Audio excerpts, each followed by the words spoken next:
বন্ধুরা দেখো তাহলে রুই মাছে আমি লবণ হলুদটা ভালো করে মাখিয়ে নেব, নিয়ে রেখে দিব।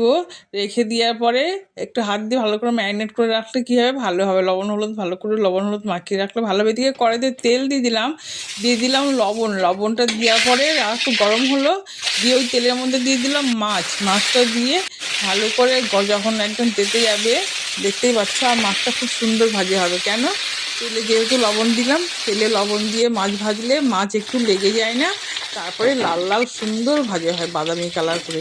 আর মাছটা একটু কড়া না ভাজলে ভালো লাগে না, রুই মাছ তো একটু কড়া করে ভাজবো, তো খেতেও সুন্দর লাগবে। আর বেশ ভাজাটা হলে ভালো লাগবে, দেখতেও সুন্দর লাগবে। দেখতে পাচ্ছ এপিট করে আমি উল্টে দেওয়ার পরে মাছগুলো তুলে রেখে দিলাম থালার মধ্যে রেখে দেওয়ার পরে মাছ ভাজার তেলের মধ্যে দিয়ে দিলাম আলুটা দিয়ে বেশ ভালো করে অর্ধেকটা ভেজে নেবো। এপিট করে ভালো করে ভেজে নিলাম। ভেজে নেওয়ার পরে অর্ধেকটা ভাজার পরে গাঠি কচু দিয়ে দিলাম, এবং গাঠি কচু আর আলুটা ভালো করে লাল লাল বাদামি কালার করে ভেজে নেব। গাঠি কচু আলু দিয়ে রুই মাছের রেসিপি করবো, সেটা তোমাদের সঙ্গে শেয়ার করব। দেখো কেমন লাগে খেতে। আর দেখতে পাচ্ছ গাঠি কচু আর আলুটা বেশ বাদামি কালার করে ভেজে নিলাম। ভেজে নিয়ে এবার তুলে রেখে দেবো। দিয়ে ভাজা হয়ে গেল দেখতে পাচ্ছ। দিয়ে কড়াইতে এবার মশলাটা করে দিব, মানে একটু হচ্ছে জিরা আর হচ্ছে শুকনো লঙ্কা, আদা আর কটা রসুন দিয়ে ভালো করে পেস্ট করে নেবো।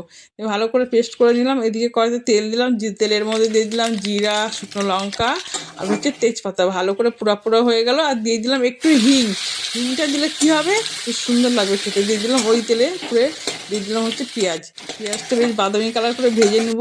বাদামি কালার করে ভাজার পরে দিয়ে দিলাম টমেটোটা দিয়ে আর একটু ভালো করে পেঁয়াজটা ভাজা করবো। টমেটোটা তাহলে গলে যাবে।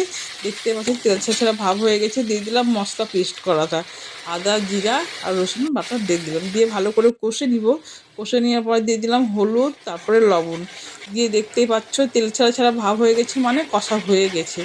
আর যত কষা যাবে ভালো তেল ছাড়া ভাব হয়ে যাবে, তত ভালো লাগবে খেতে। দিয়ে ওর মধ্যে দিয়ে দিলাম হচ্ছে গাঠি কচু আলু দিয়ে আর একটু ভালো করে কষবো। ভালো করে কষে রান্না করলে কী হবে, ভালো লাগবে খেতে, সুন্দর লাগবে, টেস্টি হবে। আমার মা ঠাকুমা বলতো যত কষে রান্না করা যাবে তত রান্না টেস্টি হয় আর তেল ছাড়া ভাব হয়ে যায়, খুব সুন্দর লাগে। যাই হোক, আমার দেখতে পাচ্ছ কষা হয়ে গেল। দিয়ে দিলাম জলটা দেওয়ার পরে এবার যখন টকবক করে ফুটে উঠবে, কচুটা আর আলুটা অনেকটা প্রায় সেদ্ধ হয়েছে, দিয়ে দেখতে পাচ্ছি টকবক করে ফুটে উঠেছে। দিয়ে খুব একটা ঝোল করব না, আবার খুব গাঢ় করবো না। দিয়ে মাছটা দিয়ে দিলাম, মাছটা দেওয়ার পরে আর একটু নেড়ে চড়ে দেবো। দিয়ে দেখতেই পাচ্ছ, দিয়ে ভালো করে নাড়াচাড়া করে দেবো। দিয়ে ভালো করে নেড়ে মাছের ঝোলটা করলাম গাঠি কচু দিয়ে। আর যদি ইলিশ মাছ থাকতো, জমে যেত, জাস্ট ফাটাফাটি। ইলিশ মাছের সঙ্গে গাঠি কচু খুব সুন্দর মানায়। তো যাই হোক, একটু দিয়ে দিলাম মিট মশলা দেওয়ার পরে এবার আমি মাছের ঝোলটা নামিয়ে নেব। দেখতে পাচ্ছি একটু দিয়ে দিলাম গরম মশলা মিট মশলা দিলে খেতে টেস্টি হবে, কেন গাঠি কচু দিয়ে আলু দিয়ে রুই মাছ করলাম, পেঁয়াজ রসুন দিয়ে করেছি, তো ওই জন্য গরম মশলা তারপরে একটু মিট মশলা দিলাম। দেখতে পাচ্ছ কালারটা খুব সুন্দর হয়েছে, এত সুন্দর হয়েছে কি বলবো, মাখো করে রাখলাম। তো আমার রেসিপিটা তোমাদের কেমন লাগলো অবশ্যই কমেন্টে জানাবে। ভালো লাগলে লাইক শেয়ার কমেন্ট করবে। আর নতুন বন্ধু হয়ে থাকলে আমার চ্যানেলটা সাবস্ক্রাইব করে দেবে। ভিডিওটা এখানে শেষ করলাম, টাটা বন্ধুরা।